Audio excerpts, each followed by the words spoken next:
Assalomu alaykum do'stlar. Nevrozdan bosh aylanadimi? Javob beraman. Ha do'stlar. Bosh aylanishini sabablari ko'p. Bosh aylanishi bu simptom, bu belgi, bu yoki bu kasallik natijasida paydo bo'ladigan turli xil shikoyatlardan bittasi. Xolos. Turli xil sabablari bor. Birinchisi miya kasalligi, DPP kasalligi, ya'ni shu vestibulyarniy periferический sabablar natijasida paydo bo'ladi. Bu birinchisi. Ikkinchisi migren, insult va boshqa nevrologik kasalliklar sababli paydo bo'ladigan bosh aylanishi. Uchinchisi именно pastorально-фобический головокружение deb ataladigan bir bosh aylanishining turi. Bu aynan vahima, qo'rqish, xavotir sababli paydo bo'ladi.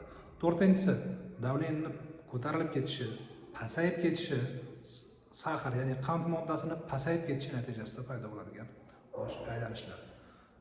Jumladan yana shu gemoglobinning pasayib ketishi natijasida ham qon kam bo'lsa ham bosh aylanadi. Va yana bir sababi, ayniqsa bular turli xil dorilarni ichib yurgan odamlarda kuzatilishi mumkin bu bosh aylanish. U yoki bu dorining asorati bo'lishi mumkin. Shu uchun bemor keladi, davleniya ko'riladi, gemoglobin ko'riladi, qand ko'riladi, nevrologический осмотр bo'ladi. Undan keyin bitta xulosaga kelish mumkin.